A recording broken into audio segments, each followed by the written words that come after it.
long are you going to let other people decide the future for your children? Are you not warriors? We are unapologetically, unabashedly NDN. United like never before, we rise together, arm in arm, to equip all Indigenous people with the tools needed to become the architects of our future.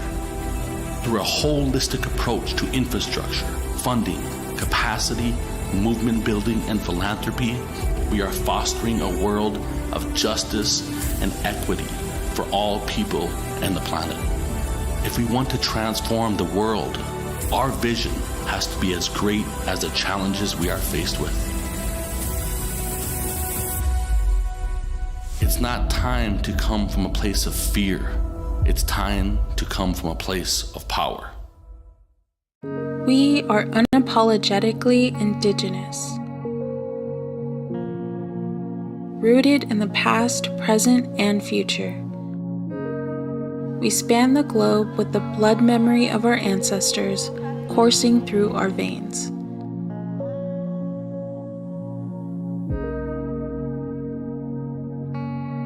On Indigenous Peoples Day, much like every day, we hold them up in gratitude. They resisted, organized, and survived so we could claim this day and thrive, teaching us the language of self-determination and the medicine of laughter.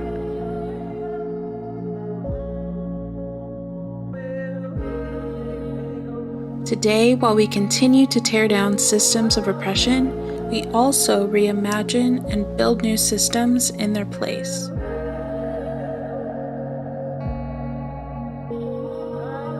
Indigenous people are the future.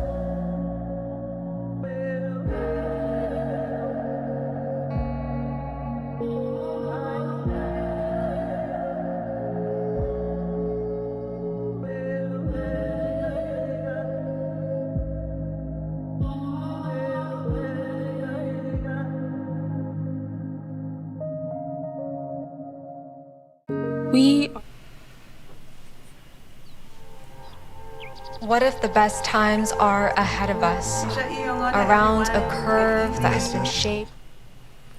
I missed it. Why did I miss that? Okay. Bisha Iongona, everyone. Good evening. I'm Sarah Sunshine Manning, and I am a citizen of the Shoshone-Paiute tribes of the Duck Valley Indian Reservation in Idaho and Nevada. I use she/her pronouns, and I'm Nawa and Nama. And I'm here at the NDN Collective headquarters today, joined by a handful of my colleagues and team members on the communications and narrative team. We are in the homelands, the beautiful homelands of the Oceti Sakowin at the base of the beautiful Heisapa, the Black Hills.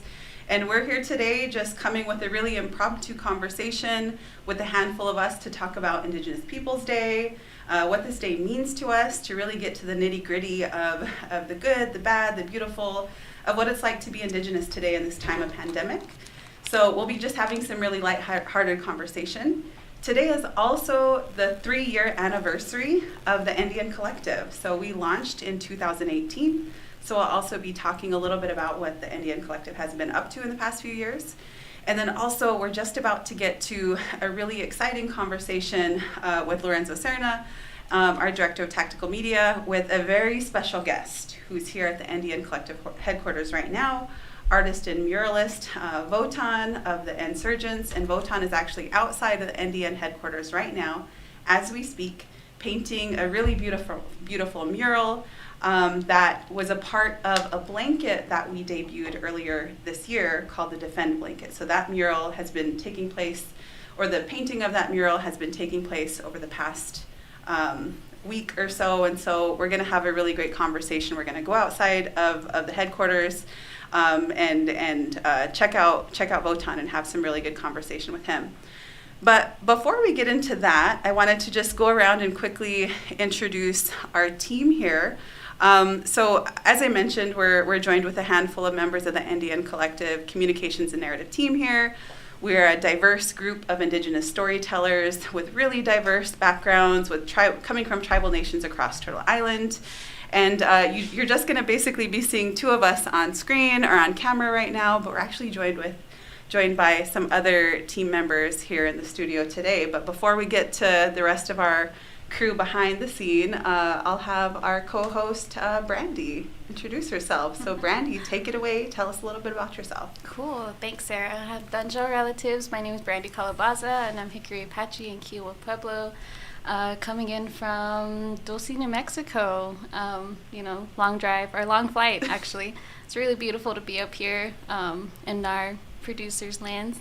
So, excited to get into this conversation, excited to, dive into this artwork with Votan, and so happy to be here at headquarters. Excited to have this conversation. Great. Yeah, really glad you're here. So glad we get to be here at the headquarters together. And behind the scenes, you might hear a little bit coming from our head of content and production, Willie White.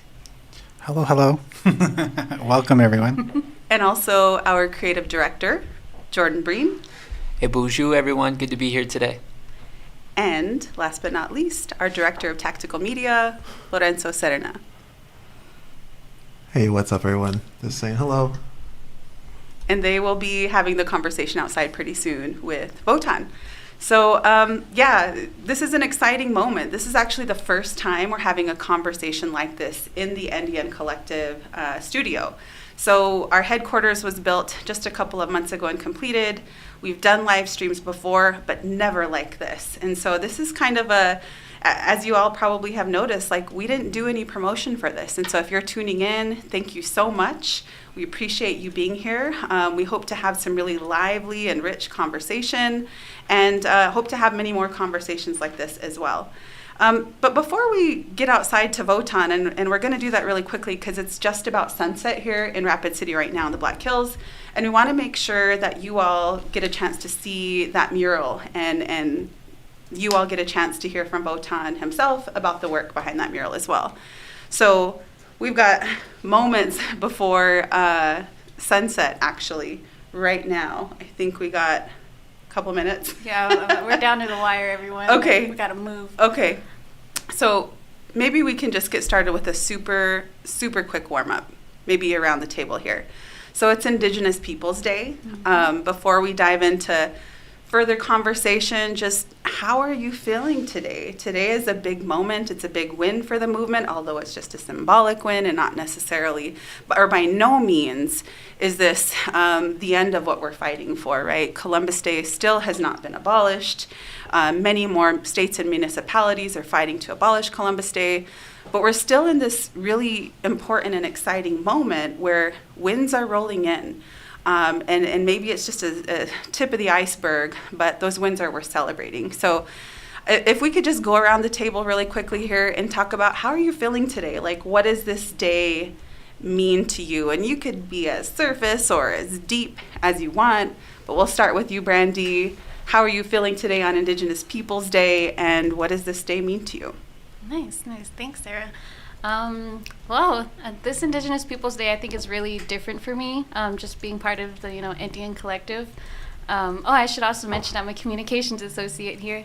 And, this year just feels especially different just because, I'm surrounded by all these great creatives and defenders, and just the staff here is really amazing. And it really brings into perspective this day is actually a big win. It really is a big win.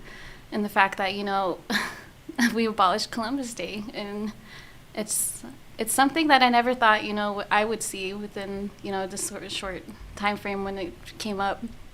But this Indigenous Peoples Day, I feel really honored to be in this work and to do this work with everyone. And it really amplifies, just the day in general, and seeing everyone come out on social media and Facebook and all the beautiful work that they're doing, and really highlighting that. And I love that. And this conversation with Votan, I think, is really, bringing that aspect back to the art and the art that's out there, and really highlighting our Indigenous artists. And it just feels great. It feels awesome. I feel very honored to be a part of this work. And I really, I'll save my deep thoughts for after we talk to Votan. Okay, yeah, and we'll come back. We're going to come back and have much more conversation. And so how about this, just to bring our other team members into the room? Challenge for you. In just a few brief words, short phrase. how are you feeling on this Indigenous Peoples Day 2021 sitting in the Indian HQ?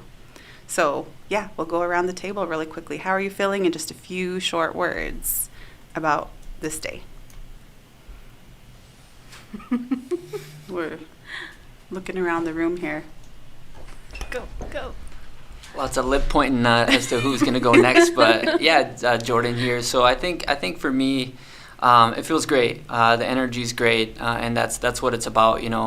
With this passing, it's for me, it's a reminder of how far we've came and how much longer we got. But it just feels great to take this win together, and that good medicine. I feel it everywhere. I hope our ancestors are feeling that too. So yeah. Yeah, absolutely. Good answer. Any quick thoughts from our other two team members? How you feeling today? It could be a few brief words too. I am feeling, man, what am I feeling? I'm feeling a lot of things as someone in the background here. I know I just want to acknowledge in the chat that, yes, we acknowledge there's an audio sync issue. And so I just want to mention that and name that we'll work through that and fix that. But despite working through that and leaning into moments like this, I think I'm just feeling good. I think, I was messaging my friends earlier and, how we joke around and say and, talk about how we're doing stuff. And one of my friends checked in and was like, what's everyone doing? And they were like, oh, I'm just doing laundry indigenously. And I'm like, oh, I'm just drinking coffee indigenously. And my other friend was like, I'm taking care of 2 indigenous babies indigenously. And, just that good humor and that medicine on this day, that feels good. So. I love it. Yeah. Indigenously. This is Lorenzo, and I just learned about the sync issue, and I'm trying to troubleshoot it. So that's what I'm feeling right now. But I'm excited, conflicted. I'm always like, we always want to celebrate the day, but we also want to celebrate always, every day. And then just there's always so much work thrown into this to get these moments of this day, and then knowing that it's sometimes exploded against us, and then sort of like, why would we need anything else when you gave you this day? It's like, no, we want, everything back. This is just this one moment, So I just think about that a lot and just try to celebrate, but then know that like celebrate the victory of this day because a lot of people fought for it to make it happen, but then knowing that we have to continue on and to get what we're going for, which is it all, Yeah. Well, that's a really good opener and a really good start to this conversation. As we know here at the Indian Collective, that this day is a result of decades of movement building, decades starting, in the Red Power movement and maybe even before, folks going after the incredible, just offensiveness and inappropriateness of Columbus Day. And so how long ago was the Red Power movement? It began in the late 60s and 70s, and so it's taken this long to get here. And so what we're enjoying today is without question a result of decades of organizing and movement building, and is critical to this day. And while we celebrate the wholeness and totality and the beauty of who we are, we also know that, again, that this day would not be possible without the resistance. And so that would be a great segue to actually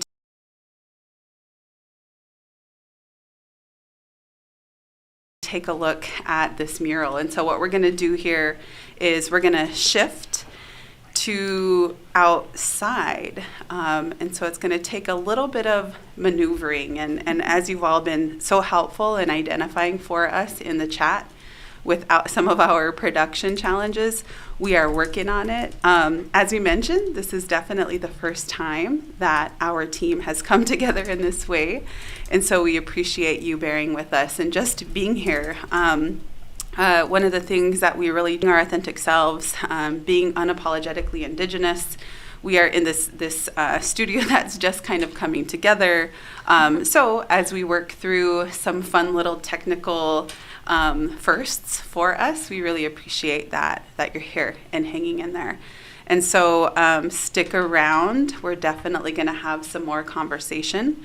And we're also going to be, in between our breaks, we're going to be cutting to some really beautiful Indian Collective videos, including, I think at the top of this live, we shared a couple of our videos, the Indian Collective Manifesto video, our Indigenous Peoples Day video, and also we're going to be showing some other videos from a couple of our campaigns, the Climate Justice Campaign and the Land Back Campaign.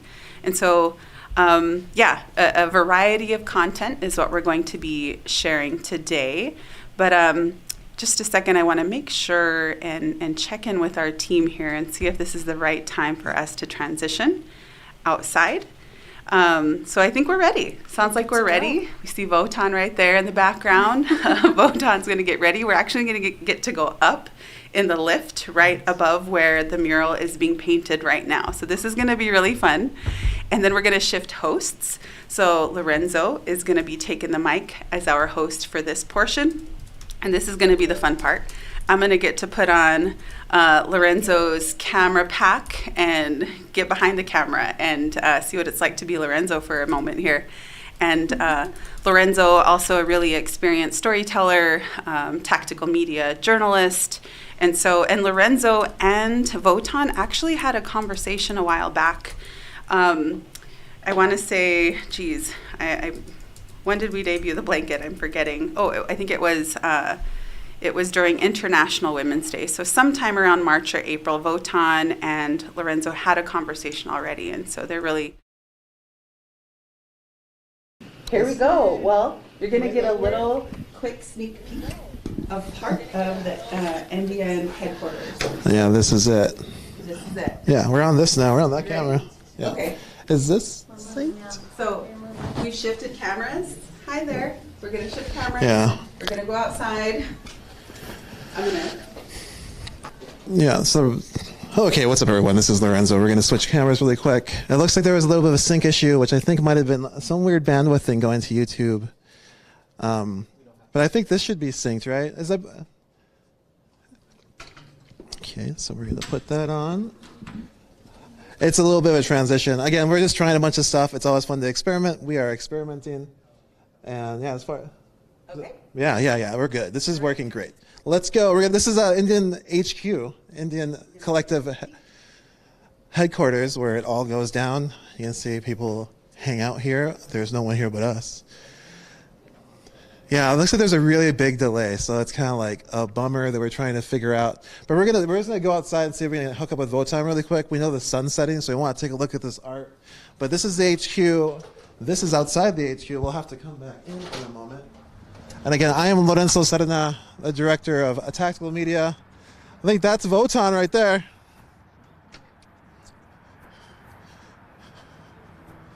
What's up? How's it going? So we're gonna check out your mural. I don't know if you want to introduce yourself really quick. Hello, everybody. My name is Votan. I'm from Insurgents, and we're working on the Defend mural here at the Indian Collective headquarters. So if you guys want to come check it out. All right, let's go. So you can see it's up there. It's the mural, and we're gonna take you up there, and we're gonna try to discuss it a little bit, right? Let's do it. So this is gonna be a little bit of a handoff as we have this staircase. So I'll let you go up first. Oh, geez. All right, and then I will grab this from you. Boom. Got Sarah coming up. All right. Oh. All right, we got rails, we got bracing, but we're gonna go check out this. Probably step over there. Okay. I'm gonna have to move this part forward. Okay, so we're gonna stand here. I've never been on a lift like this before. Never. Oh, here we go, going up. Here we go. So we're gonna check out this mural that's been happening here at the HQ. It's good heights. Oh, yeah. Okay, hold on. I gotta push this. So let me. You can probably scoot that way a little bit. Which way? That way. Okay. Wow, there's a lot going on in this lift for sure. Okay, so basically, we started off about almost 2 weeks ago. It's been raining a couple days here and there, so we can't paint. But this is like an up close and personal, right, shot of it. So basically, if you want to point the camera this way, this is what she's gonna end up looking like. So we're going based off of this. It's a way larger, you know what I mean, image itself. But we start off with like the basic colors, like flat. Like if you see the bandana there, we just start off with flat, just, you know, the flat colors. And then we come back and we add the gradients, and we have to keep the colors kind of, the paint, I should say, moist, so that we can blend in the darker colors, but also the lighter colors. That's how you get the effects, like, you know, the ears and stuff like that. But it takes a while, man. We've been doing this, man, probably over 20 years. And what's amazing about this whole process and experience is that, you know, throughout the years, you know, we started off as graffiti artists, but we evolved into muralists, and we thought that there wouldn't be a place to thrive as an artist with a political view on, you know, what happens to indigenous peoples across the continent, but there actually is. We've been part of so many art festivals, mural festivals, and there is a demand and also a space to continue to do this type of work. So we highly encourage it, you know, for young youth to basically use their talent to tell a story. And if you look at all of our work, all of our pieces, there's always a story in it, because we feel like it's a tool to be able to transmit information to other folks, especially when it comes to indigenous issues, which for a long time have been downplayed, ignored, or just never spoken of, you know what I mean? So in a place like this, in a racist city like this, it's great to just face the issue head on by actually doing a large scale mural. And who better than for Native folks to like come together to make this possible, you know what I mean? So that in itself is like powerful. Yeah, it's going to be pretty visible because the interstate's right here, right? Like, so like people are going to be cruising down, let's think it's I-90, right? And they'll be seeing this giant mural. And we talked before, right? We had like an interview, and you're talking about how like murals change the space. Yeah. Yeah, so how is like this land back mural do you feel like will change the space? Well, definitely, again, you know, going back to the, you know, educational aspect of it, but also just the energy and the sentiment that goes into a project like this, right? It creates more family for ourselves and the folks that are here, that come here, that are part of this collective. So it kind of creates these bridges and these families and solidarity, you know, as we grow and evolve and continue to do this type of work. So it changes the environment too, you know what I mean? And for Native folks, you know, especially unsheltered folks that are walking through here that see things like this, like it gives them a sense of strength. You know what I mean? Because this represents them. This is their voice. So for us, it's crucial that it's on the street, because those are the most affected folks by pieces like this. I mean, there could be, you know, people that drive by or whatever that don't care about it, but it actually represents the people from this community, the original peoples from this land, which is, I think, an amazing thing. Cool. Well, yeah, we just wanted to come up here and show people the work you're doing. You know, I don't know if we're going to spend a lot of time up here, although we could, because it's beautiful. It's a nice view. Definitely. You know, one of the things about doing the work too is like the whole process of evolving, right? Like going from doing street art to like murals to where now it's like, okay, we have a lift, and you have to learn to overcome your fear of heights. You know what I mean? Learning to use other media that you perhaps never imagined you'd use, because we started off with spray paint, but we went into painting and stuff. So I think whatever media is out there available for you to use as an artist, like, don't be afraid to approach it, use it, and produce great content with that. Cool. Well, we could probably stay up here for a bit, but I guess we have to go back down. It's getting chilly, man. Yeah, we just wanted to check it out. Yeah, it's getting a little chilly, but yeah, so it's bringing you up here. And this is also on the Defend blanket, was it? Yeah. So this concept came from a conversation between, I don't know, you can't see her behind the camera, but Sarah. Yeah. She's behind the camera. Nick, Alberta, you know, several folks. Just like we were brainstorming, having these conversations on what the piece was going to represent. There was several ideas that floated around, but the one that stuck the best was this one, because it kind of also faced head on that law that they're trying to pass where you couldn't protest. They're trying to ban protesting here in South Dakota and North Dakota, probably because of Standing Rock. And which is kind of tricky because like we have our rights to protest, but they were trying to tie that bill with rioting, right?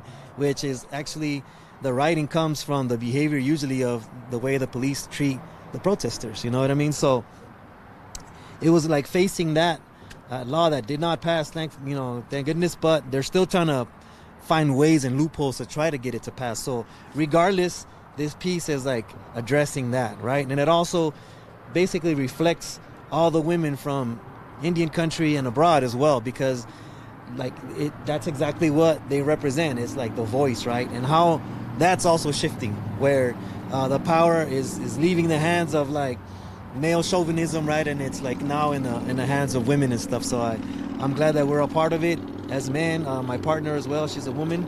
So I think that's also part of the narrative that is also going to transform and change like the world itself. So.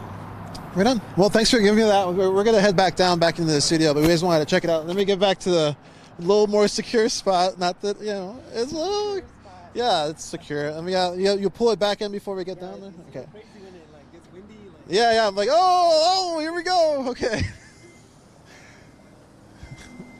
All right, so we're going to head back into the Indian HQ. Again, we're aware that there's audio sync issues. I don't think it's happening probably right now. They're going to pull that in soon. You got to watch your feet. That's going to like slide in. Okay. Yeah, like that. Step on it? Or not yet? Not yet. Hey, we're all close now. Okay, no? All right. Okay. So, yeah, I'm not sure what we're going to do with that, but I know it's kind of brutal. So I'm aware it's on my mind. There's some tech issues going on all the time. The worst part is that we tested it. Anyways, and it didn't, so it's all good though. But again, thanks for being here on this Indigenous Peoples Day. Yeah, help me get out. Turn around here. Yeah, it's great to visit Votan. It's really fun. Party when it's done. Yeah. Oh, yeah. Me too. Hold that, and then. Okay. Woo. All right, thank you. Yeah. You got it? All right. Again, thanks for being here. Indigenous Peoples Day, everyone who's out there. I like your shirt, Black Snake Killer, Stop Line 3. It's really hot. It's one of his designs. Dropping it, I guess, on the 12th, on the actual day of Indigenous Peoples Days. All right. Yeah.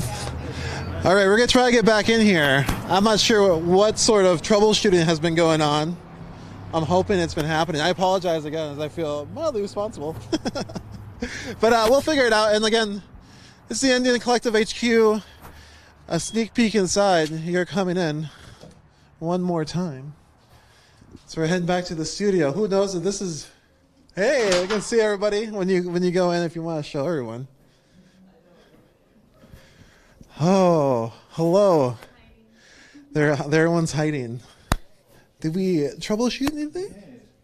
We'll see. All right, we're gonna switch it back to the other cameras and see what we do with the audio sync. Thanks for being here. Did we troubleshoot anything? We did. Well, we'll see. All right, we're gonna switch it back to the other cameras and see what we do with the audio sync. Thanks for being here. Here we go.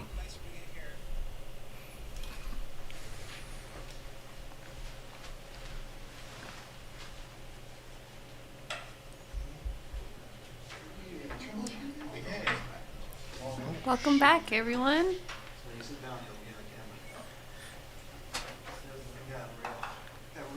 Real. Yeah. All right, everybody.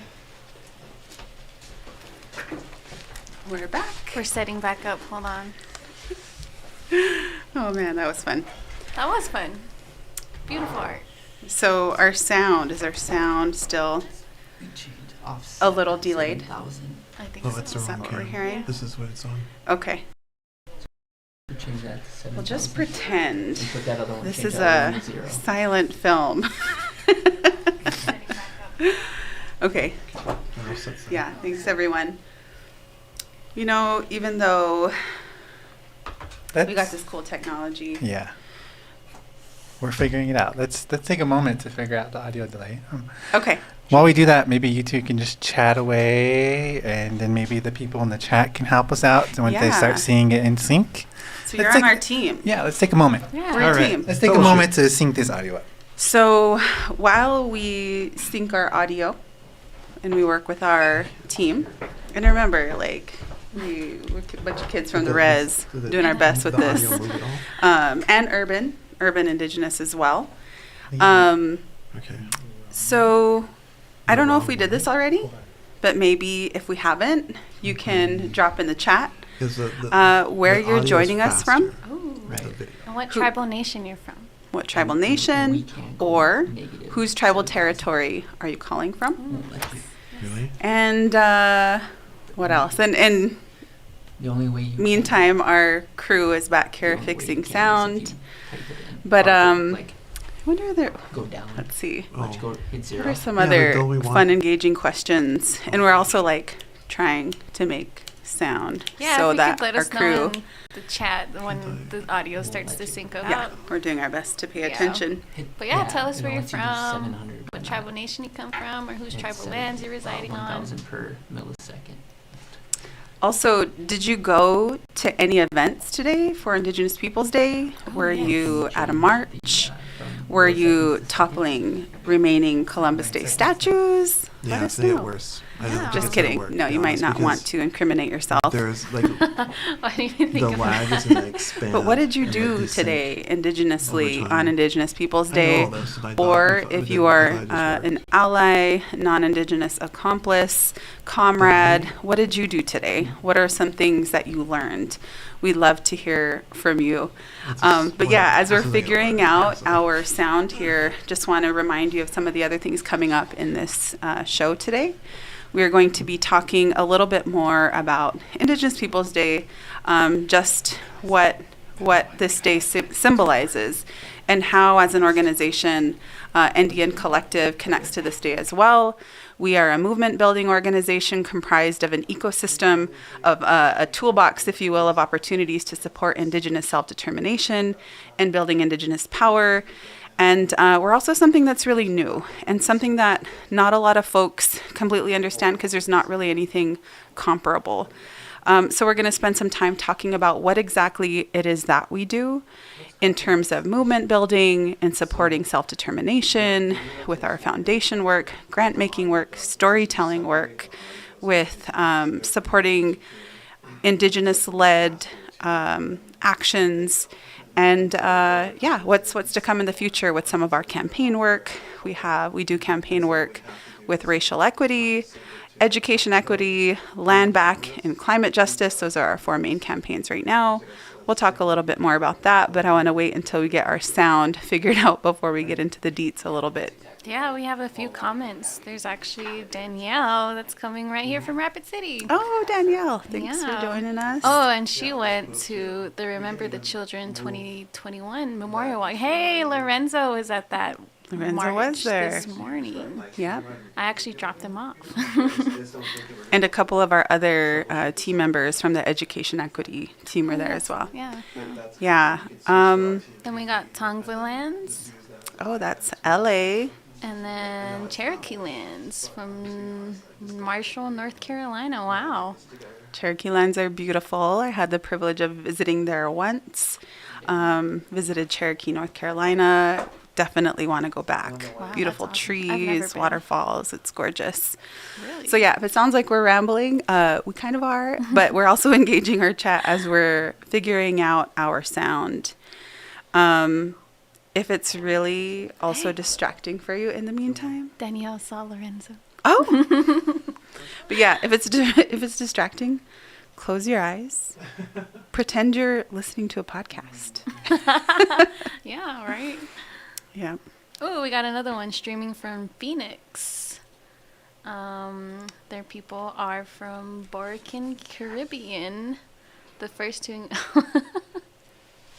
Can I say it? I don't know if I should say it. Go for it. Says my people are from Boricua, Caribbean. The first to encounter the devil, Christopher Columbus. Oh yeah, they were. It's true.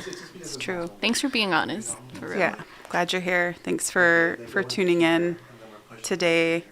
I think we're getting somewhere. It sounds like our crew, even though our sound might be coming in way later, we're getting somewhere. I don't know if you hear them, but they are Working hard. They're working hard. I also got a message that my voice is coming in a little deep. I don't know if it still is, but maybe I just got a deep voice. I don't think so. It's not coming that way in my headphones. Okay, cool. Well, maybe what we could do while they're figuring out the sound, while everyone is bearing with us with our delay, we could just get into some of the discussion. Cool. Yeah. Let me do a quick check with our crew back here in the studio. Are we? Yeah, let us know in the comments too How how are the you guys sound doing? is sounding. I'm panicking a little bit.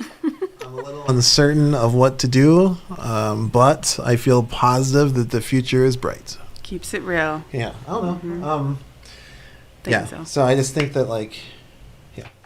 Okay. It's kind of up to what. Well, the priority is the audio for the podcast.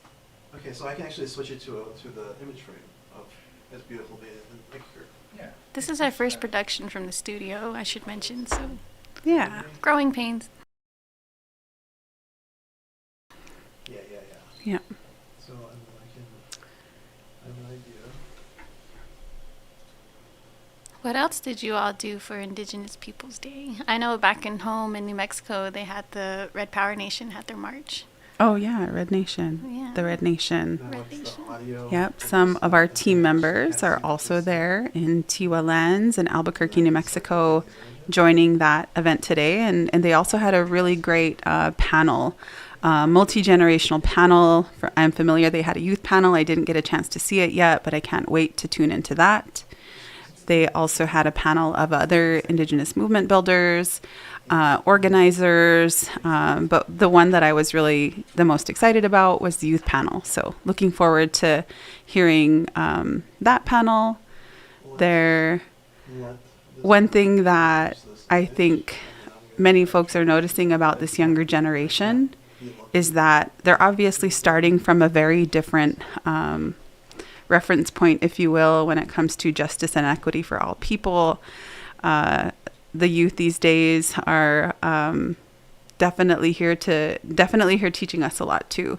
Sometimes I listen to some of our youth and I remember being their age and definitely not that aware or conscious of the different layers of inequity and layers of justice that we are dealing with today.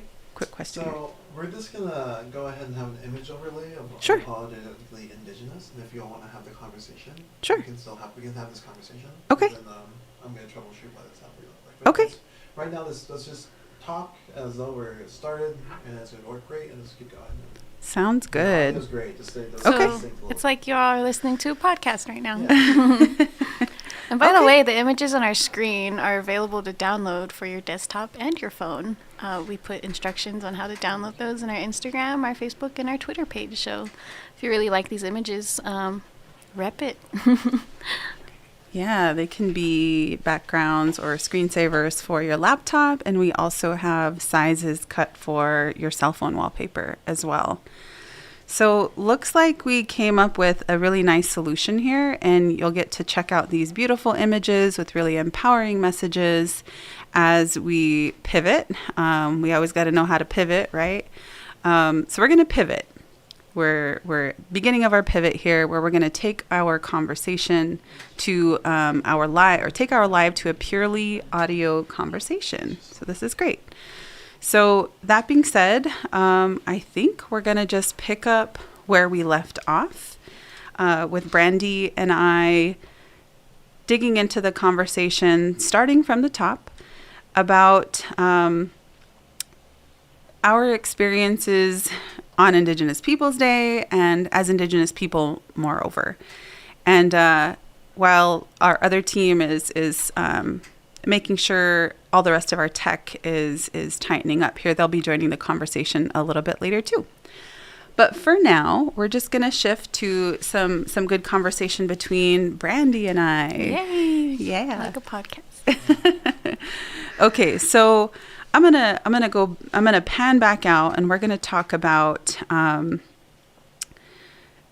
We already talked a little bit about Indigenous Peoples Day being a really significant day in the sense that It is a win, a symbolic win that comes from decades of organizing, decades of resisting.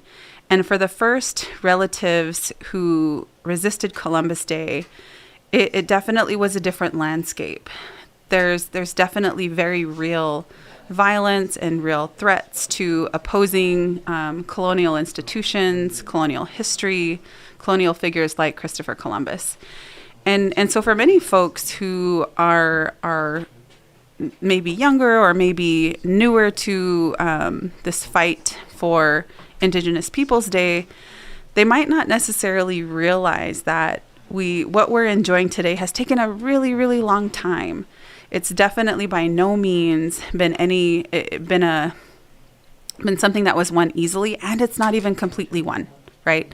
While President Biden made a proclamation of Indigenous Peoples Day, what he didn't do was he didn't officially replace Columbus Day. Columbus Day still exists as a federal holiday, and so they're coinciding, which is kind of like, it really points to the reality of what it means to be Indigenous today. We see these symbolic wins. We see very, very little concessions. We see very, very little, like one little step at a time, concessions, if you will, or admissions of fault when it comes to the ways and the layered and sinister ways in which Indigenous people have been oppressed.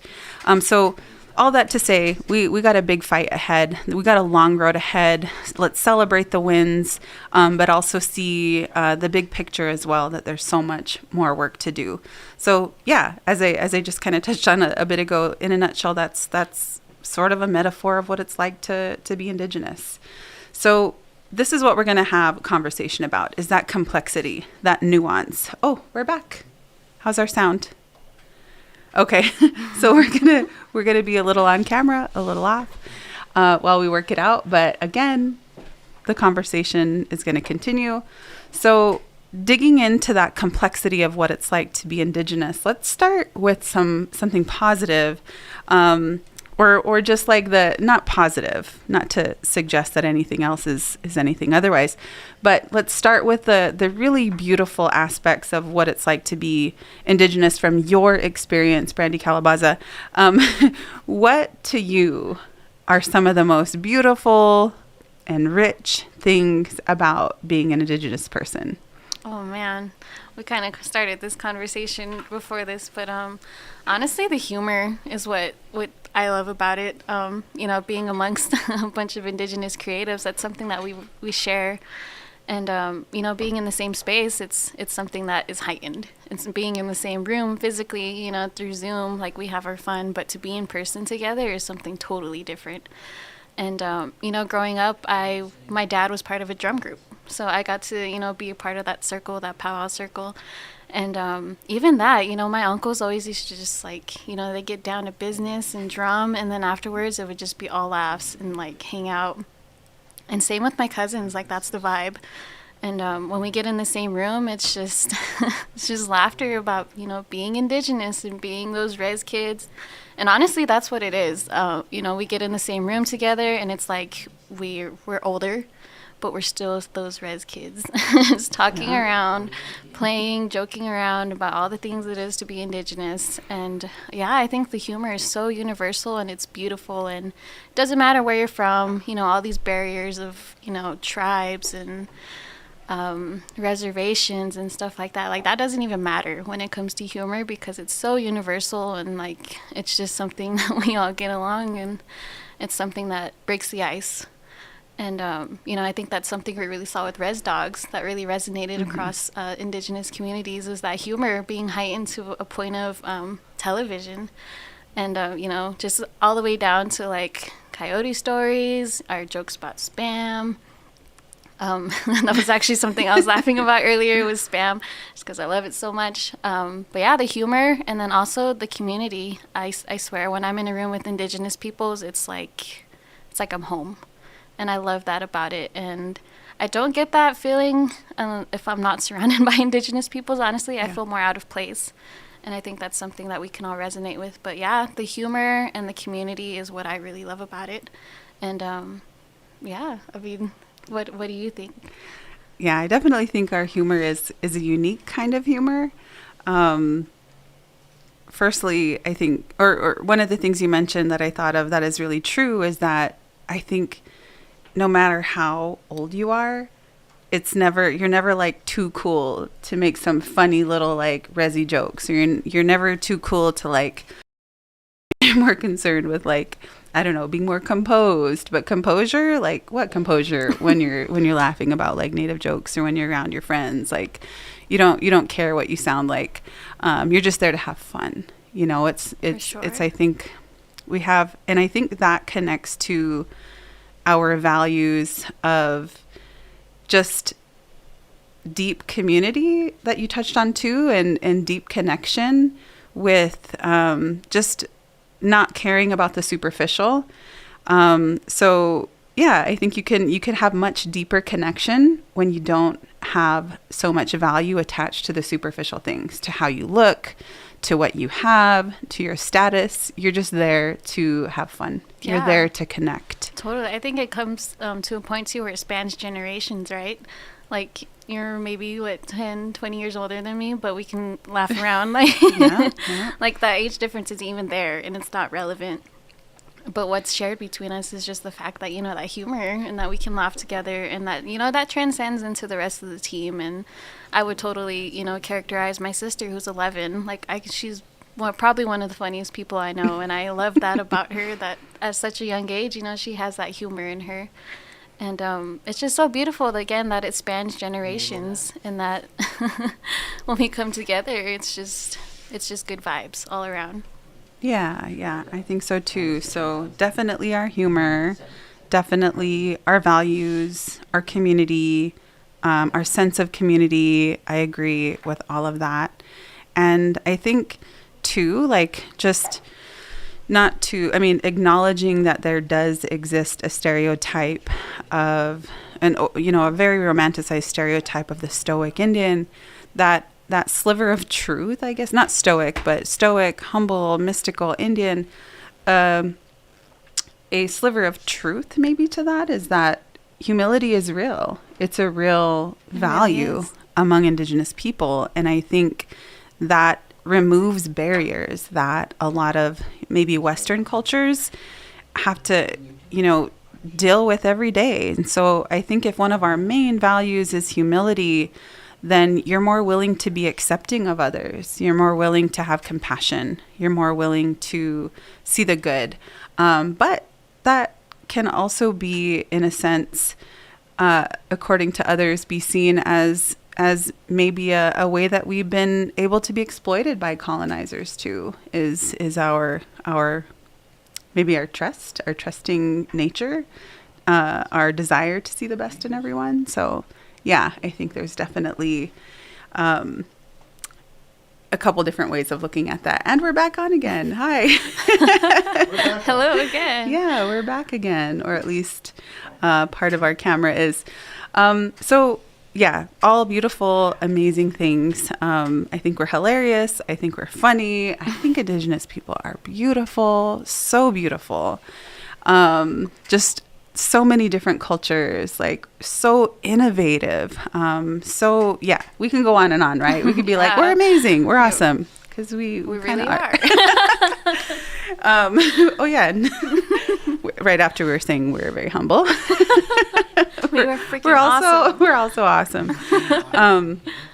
Sometimes you just gotta know your value.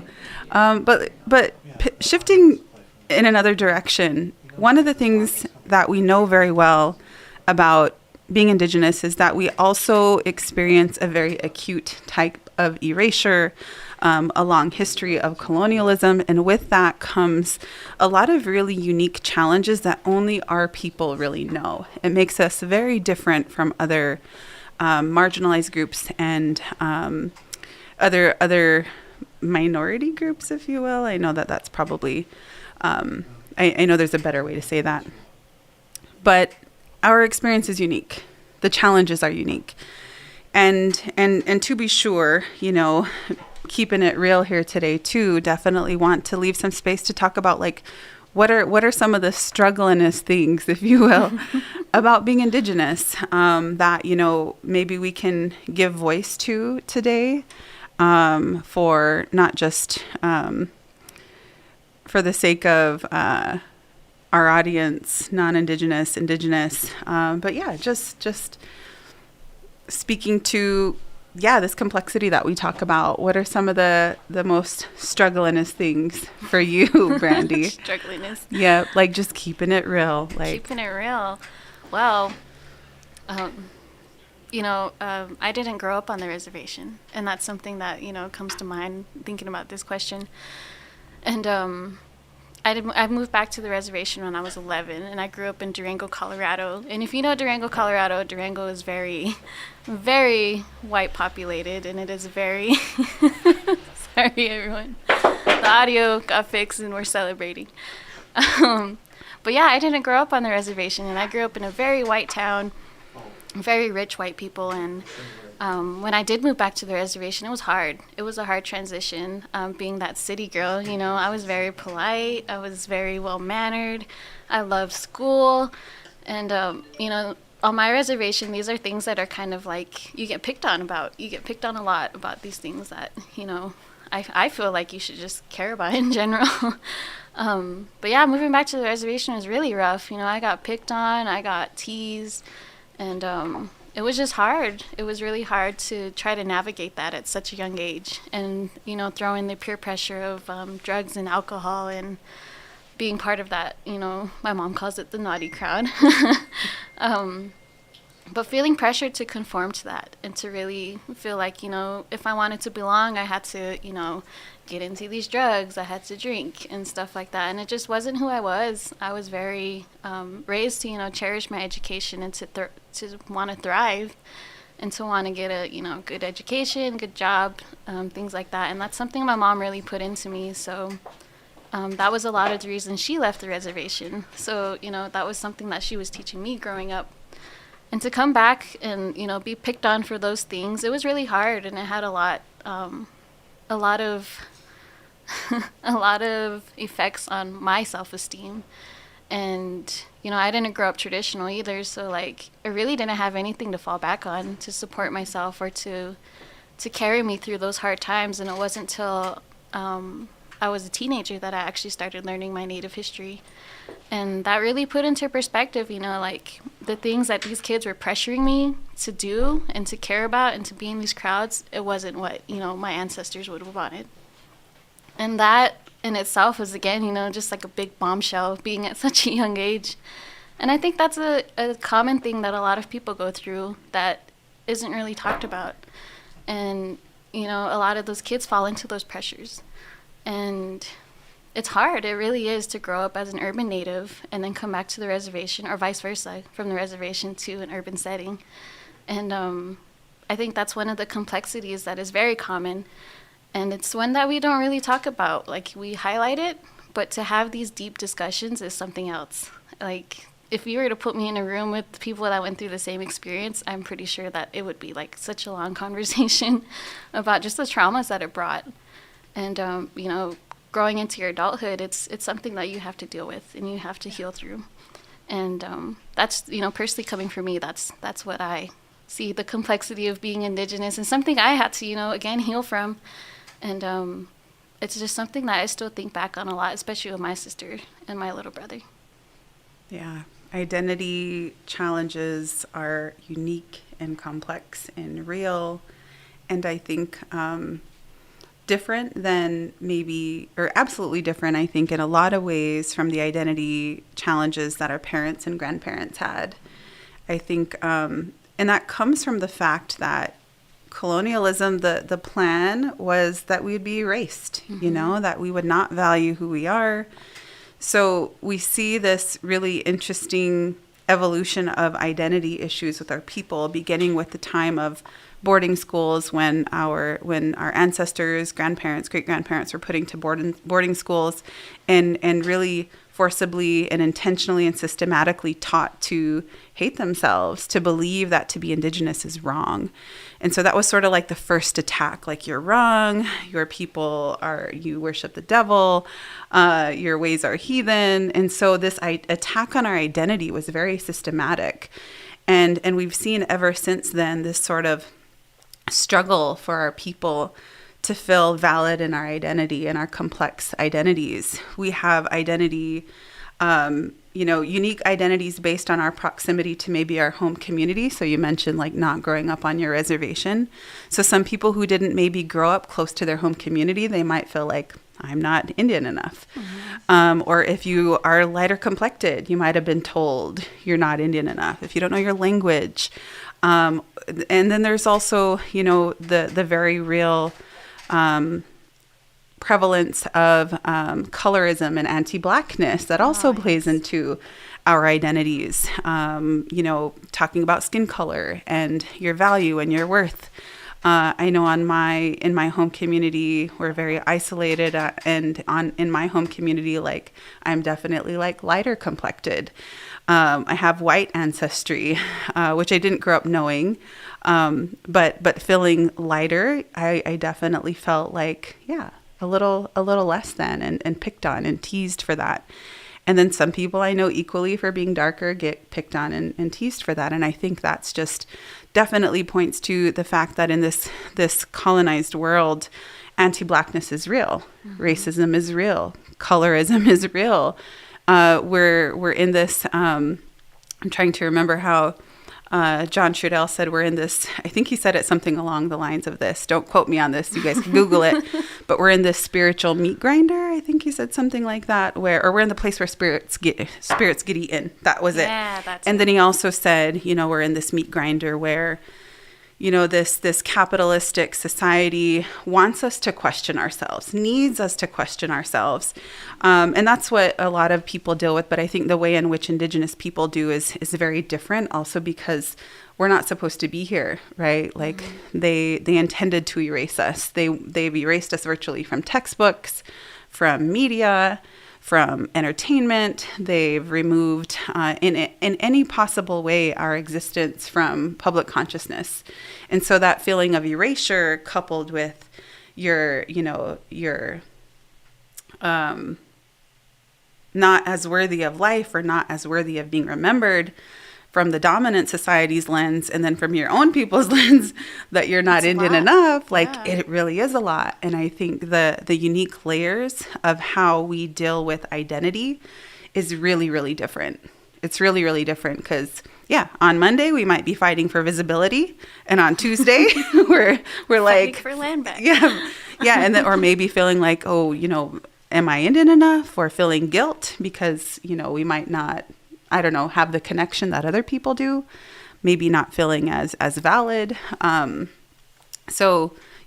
Identity issues I think are real and unique. And I often reflect on, that the fact that insecurity is really intentional, a really intentional sort of assault in the society that we live in. And so on a different note, I'm also thinking that, it's really important and valuable that we recognize that and recognize the threats to our self-esteem and our self-empowerment as Indigenous people. Because I think if we recognize those things and name those things, we can disarm them, Oh, hell yeah. It's like once you start learning your history too, like that was the moment for me that I was like, I am worthy of something. My ancestors were here long before any of this was here, and I am part of that lineage. And it's very empowering. And, when you find that group of people that help you empower that instead of belittling you for, wanting to learn more about that and diving into, the dark history of being Native American. And it's just, when you find that group that honors that and honors your history, your people, and where you are now and wanting to navigate that, it's again such an empowering moment because you feel recognized. That thing that you sought for so long that you felt insecure about is, you shouldn't feel insecure about it. You should feel proud of it. And when you find your people, like, that's the game changer. That's the game changer in fueling you into wanting, a future, into wanting to fight for a future. And, for me personally, I think it's finding people that were like myself, being very insecure about their identity and feeling like they didn't belong, and, like, helping them through that. And, I think once you get on that journey, that's the purpose. You find these people that are struggling, and you help them, and you love them, and you tell them it's okay. And, you do that, you help a lot of people out. Mm-hmm. Yeah, we were just having a similar conversation, remember, a couple weeks ago or last week with an artist about this issue of identity. And I think where the place where we can really sort of like level up, if you will, as Indigenous people is when we really individually embrace and recognize that our experience is valid. Mm-hmm. Our identity is valid, regardless of our skin color, regardless of whether or not we know our language, regardless of whether or not we know a whole lot about our culture, whether we're reconnecting, where we were forcibly, maybe our parents were relocated or adopted out, that our experience is valid. And regardless of how we show up, that we have value, and we build this together. We contribute to this really beautiful and rich and dynamic and multifaceted diaspora of Indigenous people. And I think when we recognize that and stop like measuring each other based on like who we think is Indian enough, like we can really build power, by recognizing that. Yeah, definitely. We have way much more in common, and we have this shared goal of building our people back up, because the point was to completely break us down. And so, yeah. Beautiful. I think our sound super crispy now? Yeah, I'm seeing the comments that we're being heard. And thanks for sticking around. I know we're live in a few different spaces. We're live on Facebook, YouTube, and Twitter. And we're working on the relaunch of our podcast, While Indigenous. And now that we got this super sweet audio, this conversation will eventually become a part of that While Indigenous podcast series, that relaunch. I'm glad you said that. Danielle was asking. Oh, yeah. And what we really want to do is just have really real conversations like this, mm-hmm. where we're bringing our experiences. And as I mentioned, our team, our collective, our community is so diverse, and we want to be able to hear from everyone. What is your experience like as a reconnecting Indigenous person, as a two-spirit Indigenous person, as a single mother Indigenous person, as an able-bodied or disabled Indigenous person? What's your experience with XYZ? Because as we already just kind of started scratching the surface on, it's really different. It's really, really different. And I think because we make up very tragically a minority in our own lands, when we don't, and you really touched on this really beautifully, Brandy, is that when we don't have connection to people that share in our experience, it feels really, really isolating. It is. It's lonely. Yeah, it can be really, really isolating. And so in these conversations, our goal is absolutely to bring to light the complexity and the beauty and the richness, the challenge, taking out the romanticism, but also embracing like the love and beauty and just pride that we have in being who we are. And holding that up against the challenges as well, and being able to navigate those and feeling like, our experience is valid. Yeah. Our experience is valid. And then when you start talking about those experiences, you realize, like, you're not alone. And there's many times that I've talked about my experiences and opened up about them and found out people went through similar things. And, it may not have been to, the T that mine was, but it was very similar. And it just makes you realize, that you're not too far off. And I would like to mention that these are conversations that we have pretty much on a daily. So it's really nice to be able to put it in a podcast form. But yeah, the hope is to bring these conversations to you all, and the fact that, they are very relatable. And, just in the opening of this live, there are going to be people that are like, hey, I felt that too. I went through that too. And it's just really nice to be able to be in the position to bring these conversations to light. Yeah. All right. So how are you all doing back there, team? Anybody the masters, the wizards have pulled off? I mean, I don't know if I mean, I think Masters and Wizards wouldn't have to troubleshoot in real time. You know, this is Lorenzo, by the way. Still a master. But yeah. So we're doing. I'm doing well. I don't know how the rest of the team back here is doing. Got thumbs up. Thumbs up from Jordan. Thumbs up. Thumbs up from Willie. Big cheese. Yeah. So we're okay. Okay. Yeah, and we're gonna try to bring them back into this conversation too in a bit. But I know that they're still tightening things up.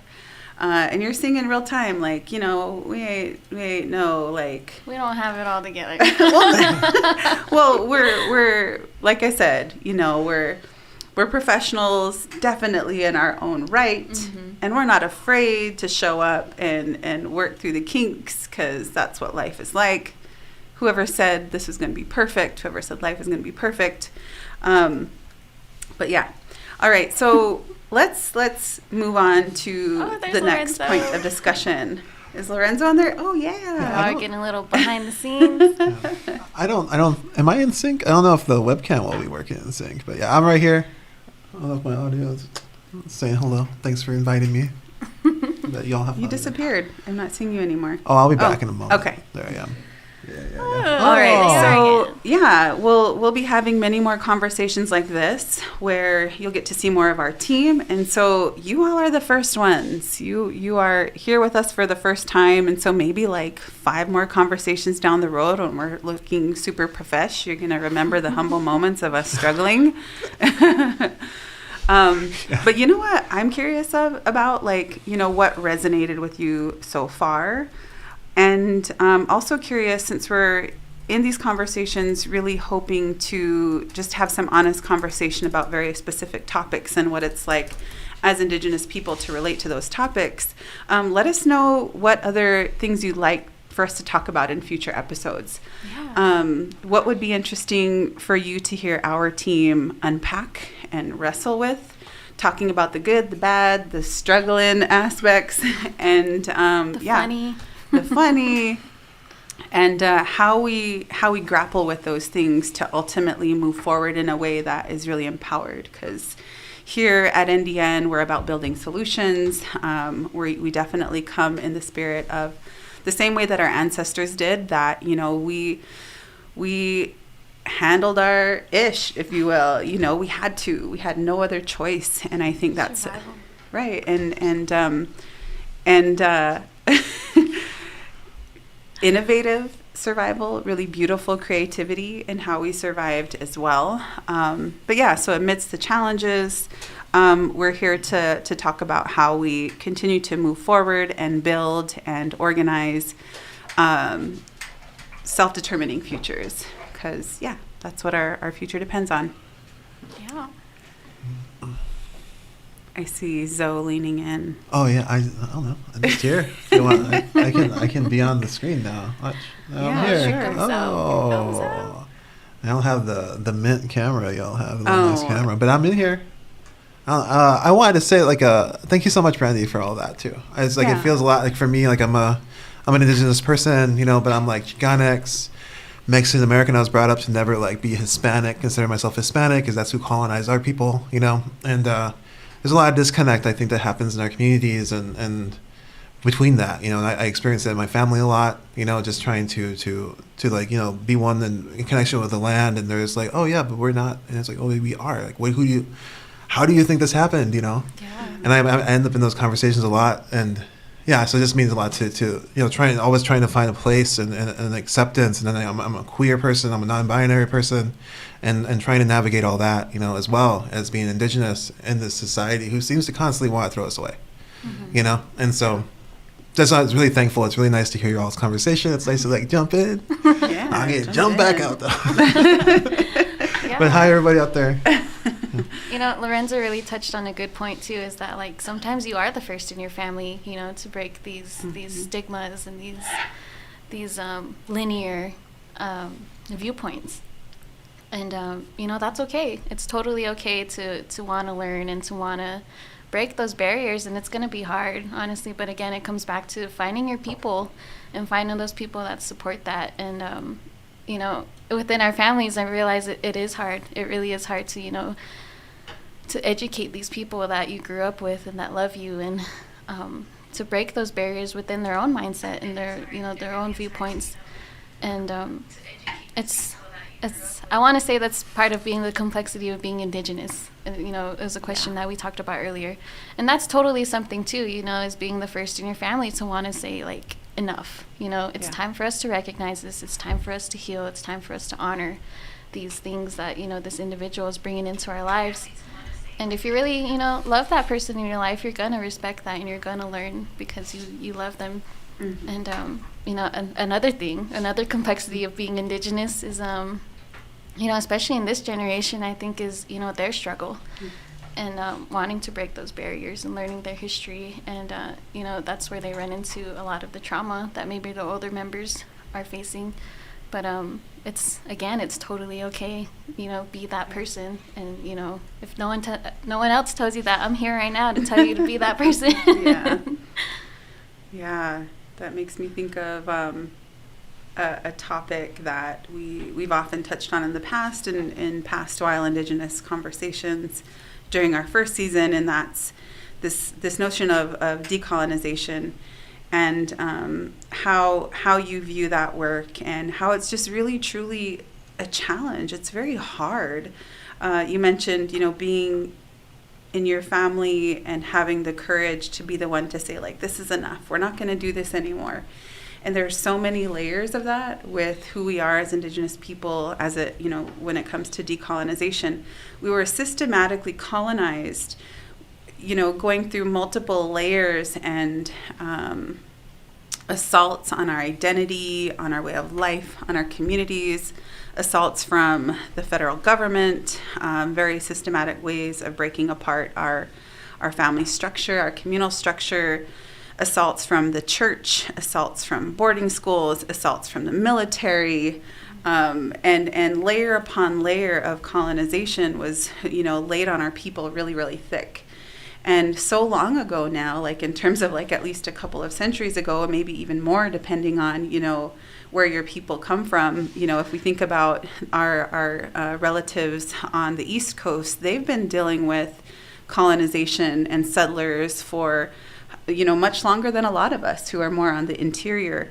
So layer upon layer of that colonization to undo is very hard because over centuries and generations, sometimes you grow attached to those things and you don't realize how these different systems were intended to colonize your people and assimilate you. And so I think when you are that person in your family that's like, hey, I don't want to do that anymore. You know, maybe I don't agree. Maybe I'm recognizing how this institution that maybe my family holds very dear, I recognize the harm in it and I want to pull away from that, whether it's the military-industrial complex or the church or, you know, what have you. It's really, really hard. It's hard. And so I think one of the complexities and beautiful tasks that we have of Indigenous people is navigating and maneuvering that work.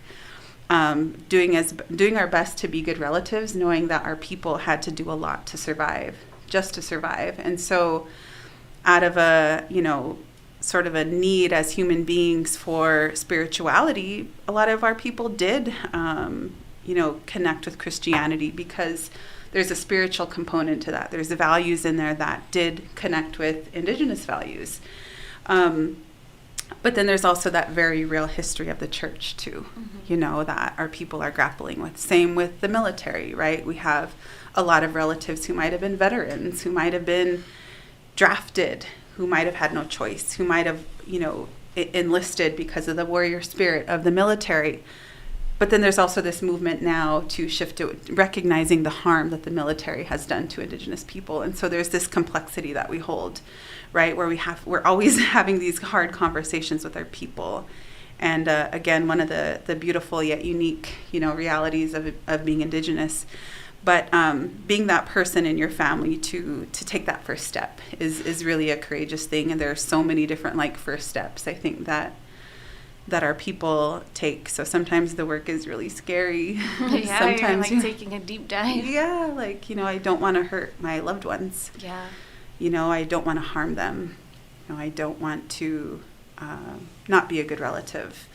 but yet you want to be a good relative in the sense of like striving for something different, something more, something beautifully decolonial that you know our ancestors fought for and died for.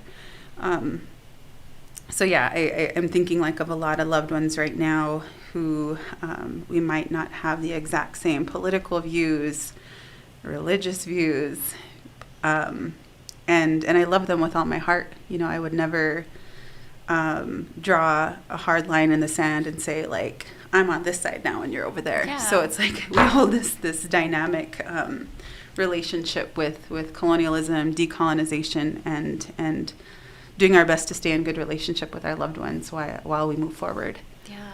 You know, that's like, you know, speaking back to the humility of Native peoples. Like, you know, you embody that humility. And, you know, just because they don't believe a certain way you do, you're not going to draw that hard line. Like, they're still your loved one. And, you know, drawing that hard line, too, is a very colonial concept, I believe. Like, you know, to totally dismiss them because they don't believe what you believe, you know, it just seems wrong, and it is wrong. And, you know, you're going to love them regardless, and they love you regardless of what, you know, you're trying to do in decolonizing your own mind and your own life. And there's nothing wrong with that. You know, they're still your family. They still love you. They still saw your upbringing. And, you know, again, you don't want to bring in that colonial practice of totally just dismissing them. And, you know, that's what they did to our people because we didn't believe the same way. And that we found a relationship with the land that, you know, they didn't see. And so we were forced to conform one way. And, you know, part of this decolonizing work, you know, that's part of it. You're not going to dismiss these people because they don't believe the way you believe. They don't want to learn the way you want to learn. But it, you know, you recognize too that it takes time. Everyone comes at it at their own time, and sometimes they don't come at it at all. And, you know, that's okay. It's not your job, and it's not your priority. And you're just kind of the one that's there to support. Mm-hmm. And if, you know, it's not there, it's not there, and you can't force it.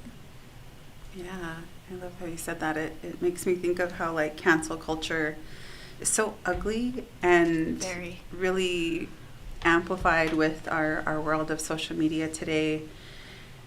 And it's totally not Indigenous. Like, given, you know, we had to banish some people for doing some really crazy, harmful stuff. For sure. But we also had restorative justice. Mm-hmm. We also had ways of embracing people, healing people that were very different. And I think there's all too often a tendency to like want to cancel people for today for not being decolonized enough. And that's one of the frustrations that I have with this movement work. Is this tendency to very quickly cancel and call out and pick apart. Like I've witnessed people say, you're you know, they're doing that and they're so colonized, as if that's not like such a painful thing that we've all endured. Hell yeah, we're all colonized, and so are you. But I think that's weaponized when that's something that is really traumatic for us. And so, yeah, cancel culture, gross. Don't do it. Horrible. But I think the people that do it, I think, come from a deep place of pain, too. Yeah. Like, you know, maybe they're looking for relevancy in their own self-awareness. And so I think, yeah, that's just the way it comes out, you know, for them. And they may not be aware of that, but at least you are to say enough, you know, to create those boundaries. And, you know, that's just part of it. You know, create those boundaries is okay. It's very okay. And, you know, don't be that person. Yeah, don't do it. Don't do it. It's okay. We're all colonized. We're going to keep doing our best. Speaking of colonized, hey, hey everybody, I'm back. Rugged.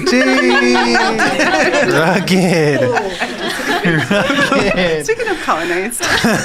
Speaking of, you know how time is, we're gonna take a break.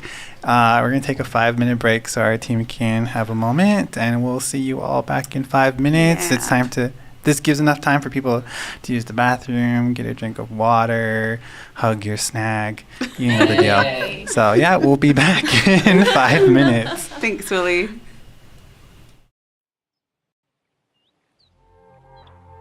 What if the best times are ahead of us?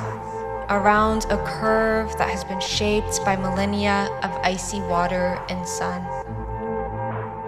What if the only back we're going towards is back into our bodies, into our ancestral ways, into our spirits, into the earth. What if we could imagine again, dream again? Climate justice is our dream, our balanced future taking shape on the landscape of our hearts, minds, and bodies. Climate, an English word meaning region, part of the earth, or slope of the earth, has come to be our way of thinking about the future. Climate asks us how we want to weather the future. It's about the rain, the heat, the sun, and the wind. Climate insists on humility as we welcome change, demands we bow in reverence to our grief and rage as we migrate, adapt, and innovate. Climate is the understanding that these weather realities shape how life unfolds down here on the surface of the earth, what becomes and what falls away. Justice, from Latin, meaning righteousness, equity, upright, just, is a question, a spiritual imperative to find alignment between action and grounded connection. It begs we reckon with the centuries of inequity within ourselves so we may move with integrity and our dignity fully intact. Wrestled back from colonization, settled back in our bodies, settled back on our land. Climate justice is our vision that teaches us how to move in honest and bold ways, connected with what is occurring everywhere, in all of our homelands and communities, down here on the surface of the earth under the forces of unknown weather.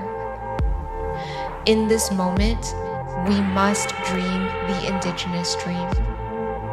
And so we dream climate justice.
back. Thanks so much for joining us, and we hope you enjoyed that video from our climate justice campaign. Before the break, we're having some really good conversation. Brandy and I, as our team, was working out the audio. They're amazing. I still think they're wizards. We were having conversation about the complexities of being Indigenous, the beautiful things that we just absolutely see as unique and things to be really proud of.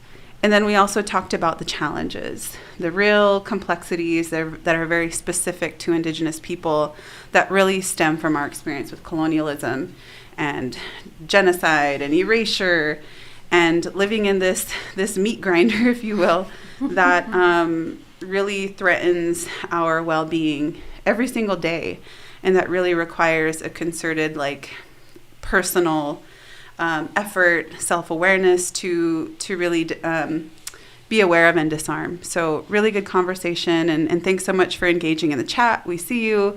We appreciate that you're still here and hanging in there. And if you're joining us later, really, really thankful you're joining us as well. So it'd be great to hear from you all not only what resonated with you in that conversation, but what else are some really unique complexities that you see as an Indigenous person that sometimes make you feel isolated. And we'd love to talk about those things in the future as well. So drop it in the chat if you have any ideas. And that could potentially be a future While Indigenous conversation. And let's see. And then also, again, let us know where you're joining from, where you're tuning in from. If you represent tribal nations, let us know. And if you're a visitor, you're a guest in someone else's tribal territory, let us know as well. And Indigenous people are also guests in each other's territories. I'm a visitor here. And so, same. Yeah, and Indigenous people can totally colonize other Indigenous lands if we're not really careful and intentional. So let us know regardless of who you are, whose tribal territory you're calling in from. But we're gonna shift here. I know that this conversation was sort of a fun, bumpy ride. So, yeah, you got to see, bumpy ride all the way up the little lift to see the mural. That was fun. That was really fun. And bumpy ride with our audio. Also really fun. And next time, hopefully we're going to be super crisp and amazing, and maybe not. We might just show up rugged next time too. But one of the things that we wanted to get to on this conversation too was to talk a bit about what NDN Collective does, because a lot of people are like, what's NDN? And we've been around for 3 years now, so happy birthday, NDN Collective. Happy birthday to members of our team. Happy birthday to just the work. This work came out of a vision to come up with something really innovative for Indigenous people to build self-determination. Because as we touched on here, Indigenous people deal with especially unique layers of oppression and systemic colonization that's really, really difficult to undo. And we also know that these colonial institutions have not created the solutions for us. And so using the mechanism of the NDN Collective, a collective of related organizations, we've put together a sort of toolbox, if you will, of opportunities for Indigenous people to access for self-determination. And some people do say, hey, the nonprofit industrial complex is also a colonial institution, and it is true. And we absolutely know that as a collective. But we also believe in tools, and we also believe that the people that operate those tools, that really matters.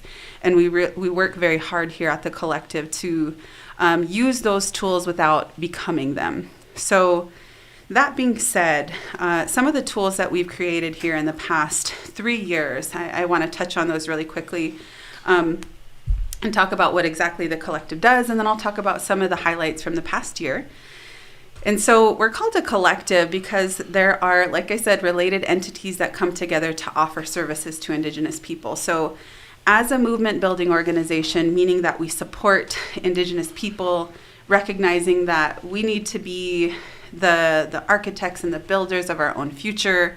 And that requires a movement, that requires self-awareness, it requires self-determination, and it requires literally breaking the shackles of colonization.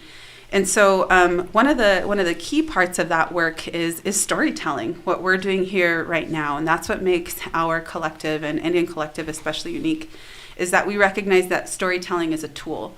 So since our inception, storytelling has been really important.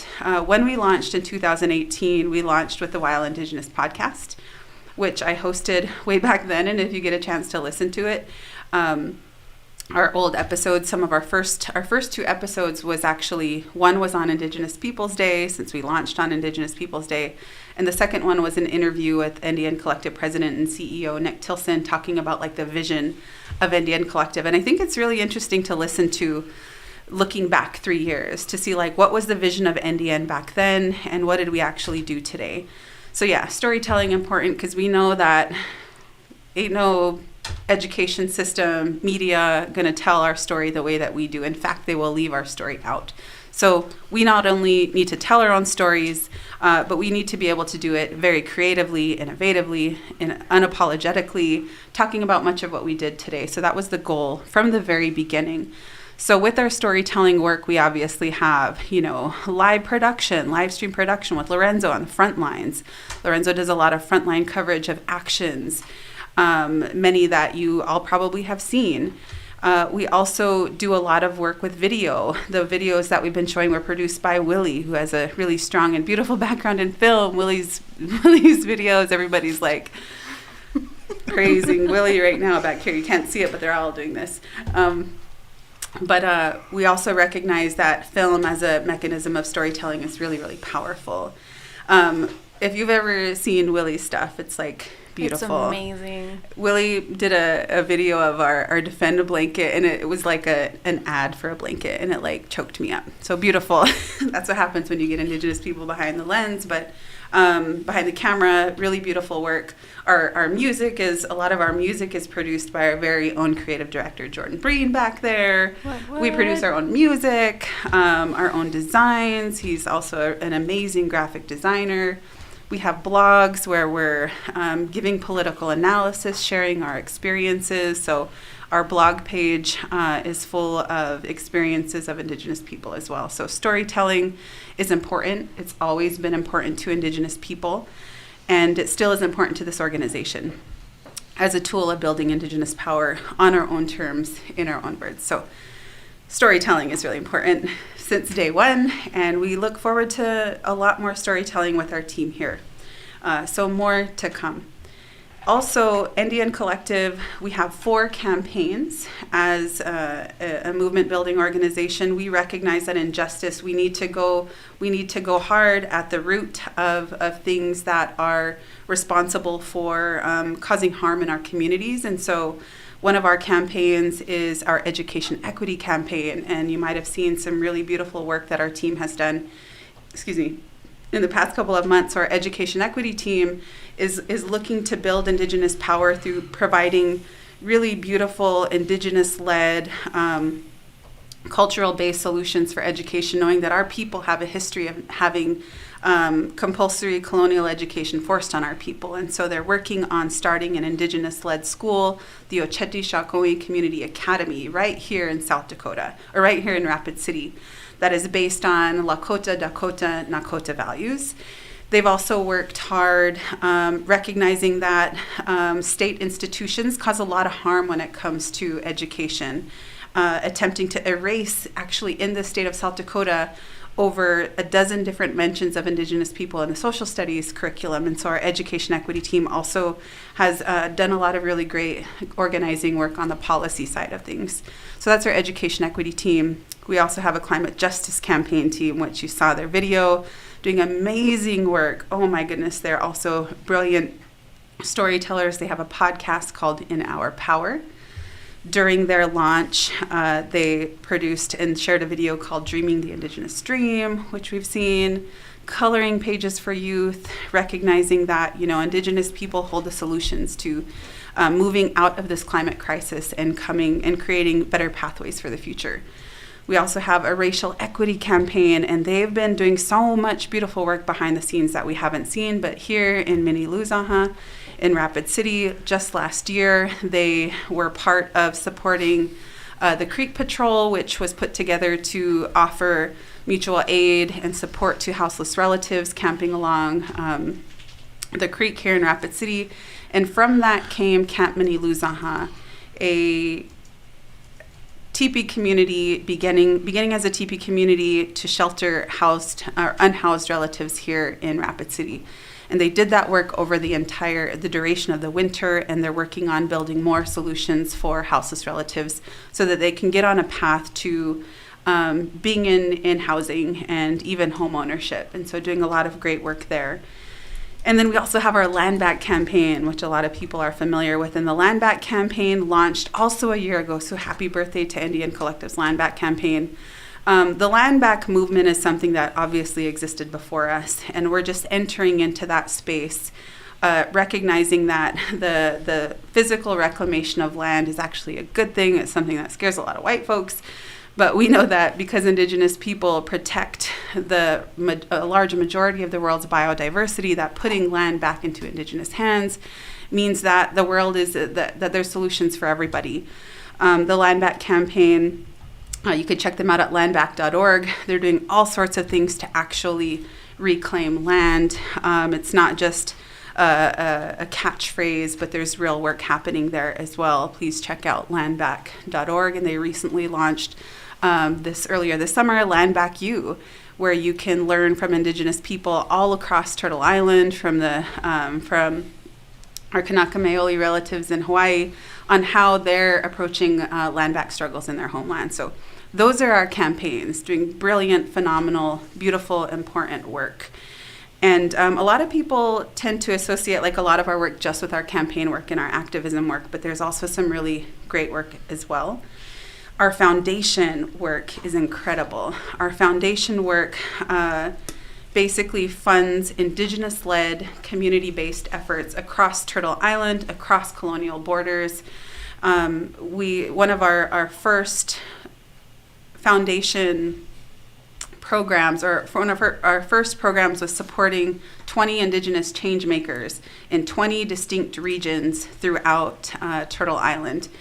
And in that, the goal was to support on a grassroots community-based level, support different, again, like one from each of these 20 different regions, Indigenous change makers who just needed to be invested in and supported in to really elevate their work in their communities, to, just to build power in their communities in ways that only they know how, coming from their communities. So we're not helicoptering in, we're saying, how do we resource you? How do we resource those change makers? And we're actually in our second year of the Changemaker Fellowship, supporting our second cohort. We support Indigenous people in the U.S., Canada, Mexico, Guam, Puerto Rico, Mexico, Hawaii. And it's a pretty phenomenal program. We also have a Radical Imagination Artist Grant where we support 10 Radical Imagination artists every year to radically imagine the future, looking at a lot of the solutions or the challenges that are really, really heavy and heavy problems for our people, but we recognize that artists and storytellers hold a really important role in reimagining that future. And in fact, you look back to movements from our past, art and storytelling were really, really critical and central to that. So right now, our team is actually working on doing some storytelling work, telling the stories of 10 Radical Imagination artists from this current cohort.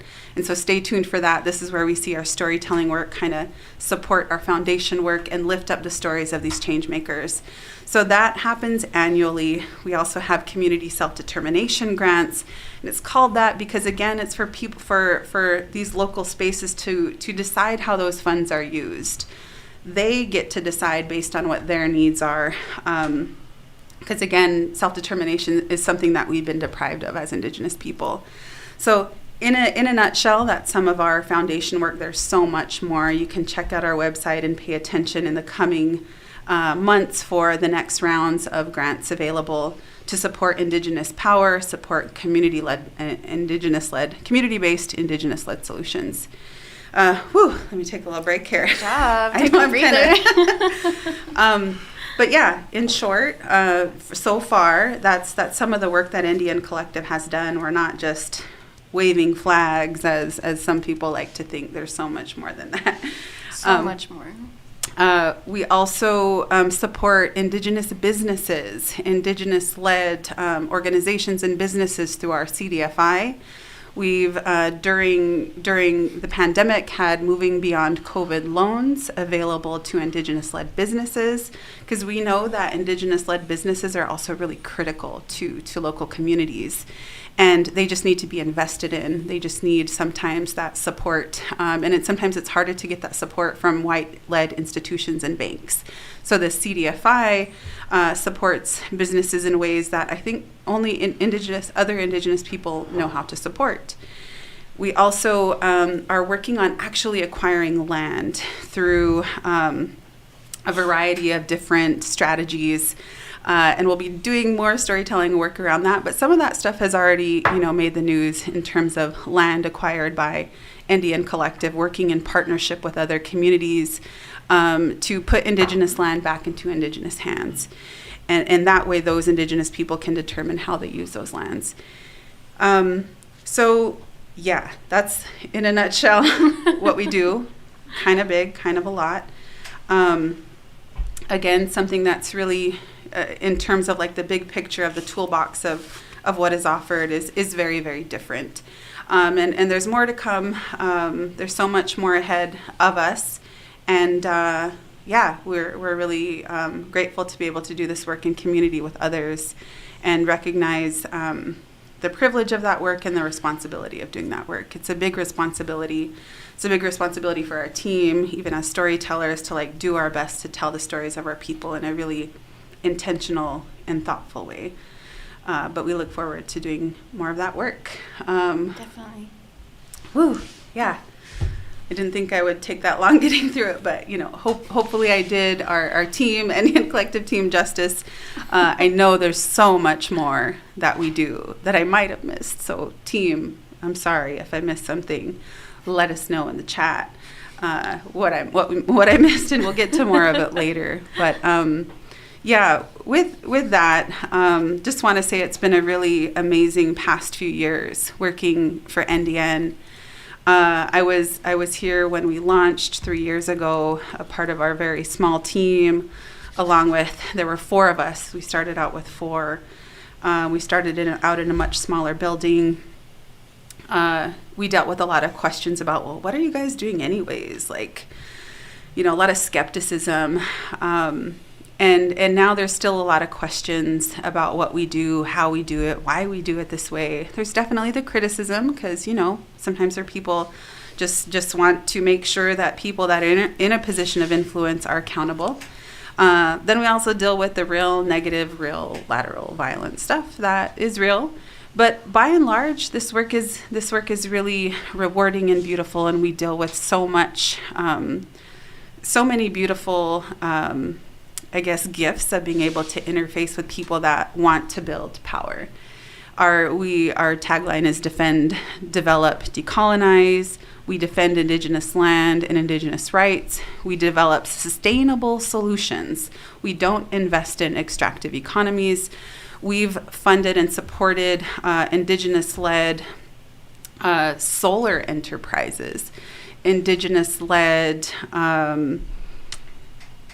solutions that are sustainable, housing that is sustainable.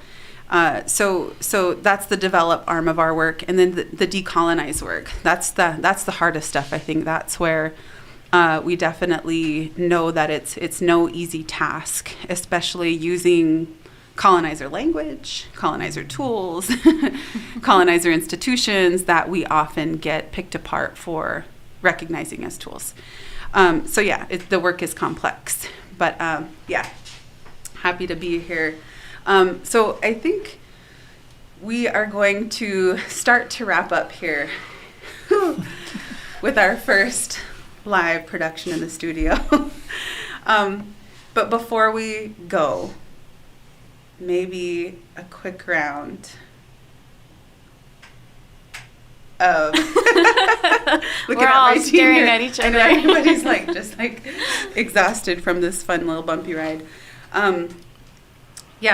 Just a quick go round of what makes you most grateful today to do this work? I know that's kind of a big, deep question, and I don't mean to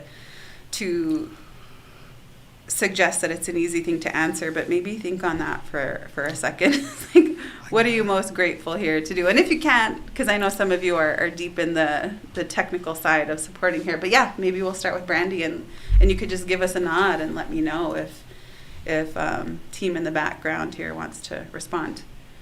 I was gonna ask Jordan for that sound, that thinking sound. You know what I'm thinking of? That sounds. Thank you, Jordan. I'm sorry, Sarah. Can you ask me a question again? I think just what are you most grateful about when it comes to the work that we have the privilege of doing? Okay.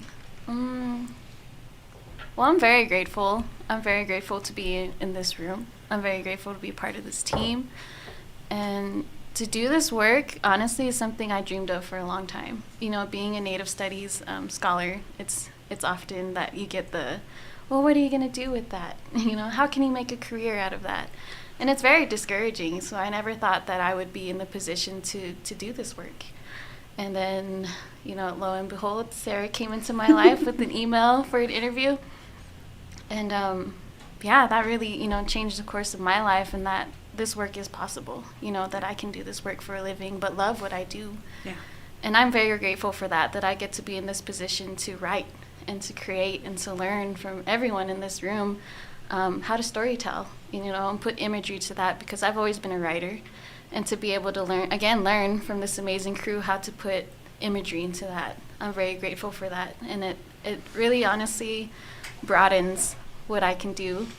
And I'm just very grateful for that every day. I learn so much. And, it may be something as simple as learning to work a camera or learning to work sound.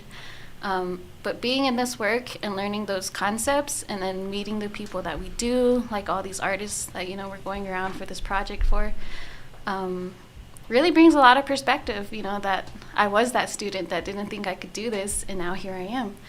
So, to my fellow Native Studies students out there, that it is possible to do what you love and to do this work.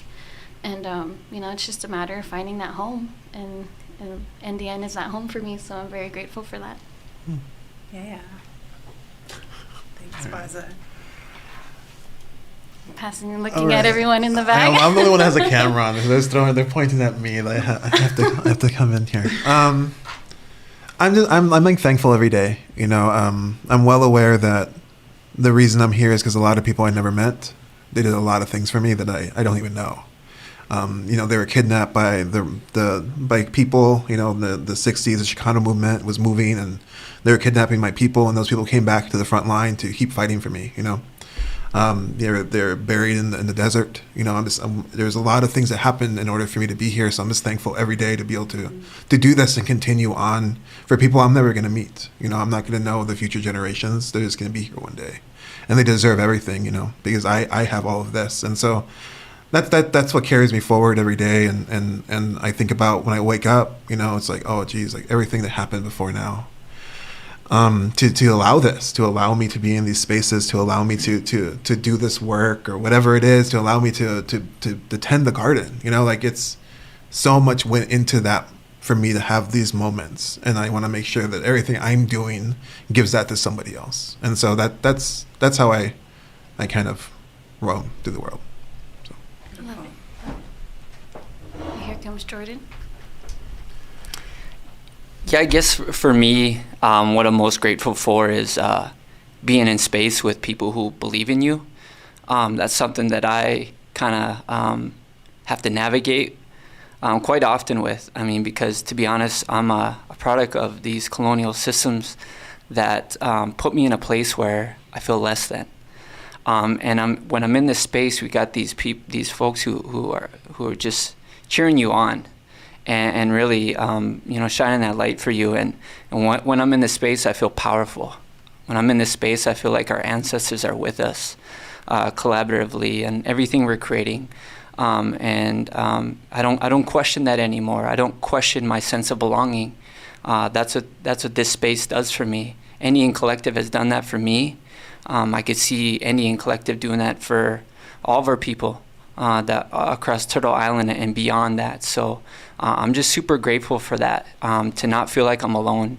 And when folks are feeling alone in those moments, just look farther, look past all the things that they're trying to remove us from, and to remember that we're in this together and that we are the future ancestors, and to keep that in mind. So I'm just grateful for that and the team, and just a sacred space that we've been able to create together. So Beautiful. Thanks. Here comes Willie White. About to get all sacred on us. I think what I'm most grateful for, I think, being able to continually be have the opportunity to be challenged and grow and learn from the people that are a part of this collective has been one of the most just important things for me. Is I think as human beings we continue to just always learn and grow, and I think as a storyteller that's so important, and I just learned so much from every single person at Indian Collective that works in this space. I've learned how to be a better relative, how to show up better in spaces, and to really see things that I didn't see before working here, to really understand what it takes to really be intentional about how we move through space, how we do that, to understand, just ways to also find healing and wellness and rest. I think that's a big thing that we do together, and I've never been a part of an organization or a group of people who really care about each other, that no matter if things get challenging, because this work is hard. It's hard, it's emotional, it takes a lot from you when you're constantly fighting and struggling to just breathe and to speak and to be. And we all dream this dream of just being able to live, and to be on the land. And so in this work, we've really been able to show up for each other, to really hold each other, to hold space for healing, to hold space for acknowledging that, we can't always move forward, like how the world expects us to, right? Like we really take time to be like, hold up, we're kind of getting stuck in this rhythm that, we're familiar with, right? That we've been indoctrinated with, right? And, I've just been working in this space has allowed me to just lean into what it means to be Indigenous, right? What it means to be unapologetically yourself, to say, I need rest today. My heart is tired. And to have a group around you supporting you in that, right? Because we're able to step in and step forward in the circle that we've created together. And that's powerful, that's medicine and it's healing. And as a storyteller, it reinforces, how I want to tell stories in a way that, it's about that circle, and a lot of our elders talk about, at least from Lakota, is, when you take the circle and you flip it into 3D space, it becomes this spiral. And that's how I think about this work and how I think about storytelling. And I think, that's just being able to learn in this space and grow has allowed me to expand that spiral out and to really navigate it feeling really powerful, And even though, power is a colonial term, but just that feeling of like, I can do this and I belong and my voice is important. Yeah, thanks everyone for sharing that. Also feeling very grateful to be here today, to be a part of a solution that's different, and a solution that's very courageous. Also, drawing upon the wisdom and intelligence of our ancestors, of our values, and to be able to step into a place where we know that like so much work has been done before us, so that we can be here and enjoy the freedom, colonial, not thinking of that kind of freedom in the American context, but the privilege, if you will, to exist as we are today that I know that, you know, grandmothers, great-grandmothers didn't have. And so I really feel privileged here to talk about that. Really feel privileged to be Indigenous. Like, man, so many people, you know, for all the centuries and generations of challenges that we've had, you know, we have something really, really unique. And that no one could ever take from us. No one could ever remove our history from this land. No one could ever say that there weren't beautiful, thriving cultures here. They attempted to say that. But there's a reckoning right now, and we are living in that time of massive reckoning. And so I'm really grateful to be able to do this work too. And by no means is it easy. You all touched on that. Like, we got white folks mad, and we got Native folks picking us apart. You know, it is not easy. It is not easy. We got other movement folks saying we're more radical than you, or you're not this enough or that enough. The world is hard. The colonial world is hard, and we're still living in it. So I think just grateful to have meaningful work despite the challenges, as we get to show up and do mission-driven work every day through the challenges. And yeah, I think that's what, in short, to me, it means to be Indigenous, you know, to have the privilege and the struggle and to keep moving forward.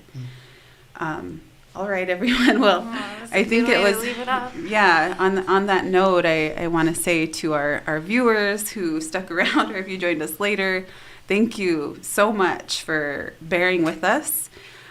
We hope you all had a really great Indigenous Peoples Day, and encourage you to continue on your personal journey of self-empowerment, self-discovery, disarming your triggers, recognizing the layers of colonialism that have impacted the way that you move through the world, because it's a journey, and we need each other because it ain't easy.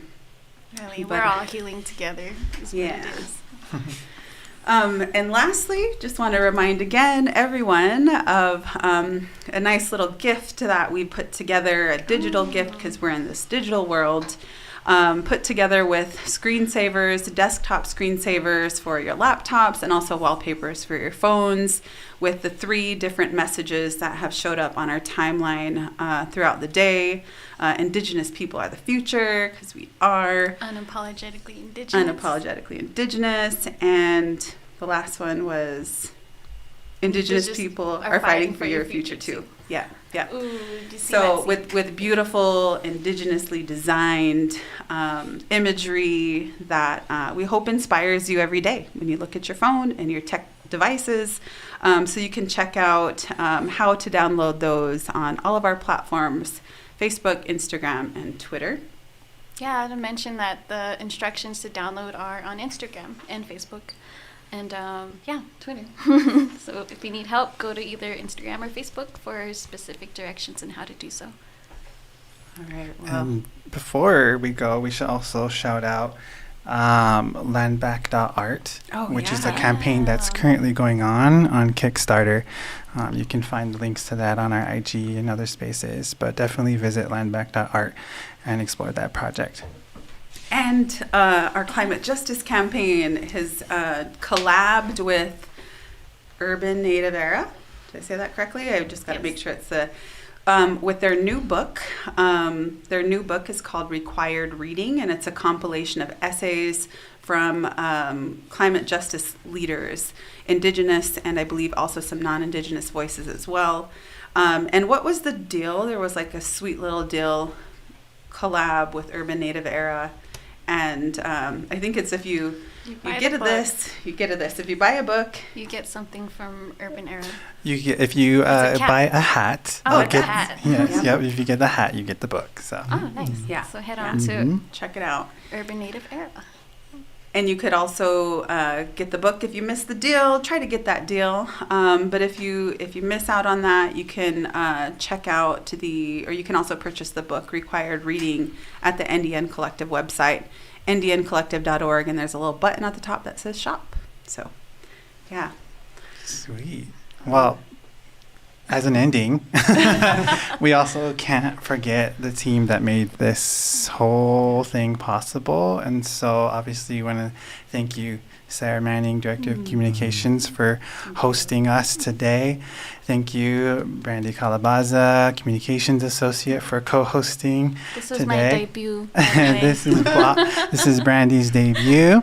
Thank you, and a big shout out to Lorenzo Sarna, Director of Tactical Media, who is in our studio, switching the cameras, cutting away, doing all of that, and making sure we have a good connection. Thank you also to Jordan Breen, Creative Director, who is working our sound right now. Brilliant humans. And yeah, thank you all for joining us today, this evening. Remember, if you haven't yet, you can follow Indian Collective on Instagram, Facebook, YouTube, Twitter, TikTok, LinkedIn. We're all over the places. Follow us. And yeah, thanks everyone for joining. Happy Indigenous Peoples Day. Yeah. Happy Indigenous Peoples Day. Take care, everyone. Bye. See you next time. We are unapologetically Indigenous. Rooted in the past, present, and future. We span the globe with the blood memory of our ancestors coursing through our veins.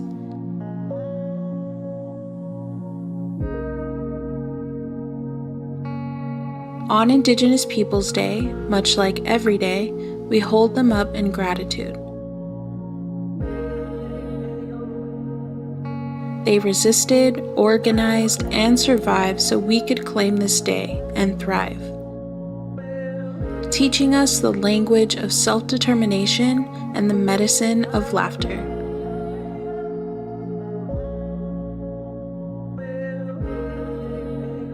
Today, while we continue to tear down systems of oppression, we also reimagine and build new systems in their place.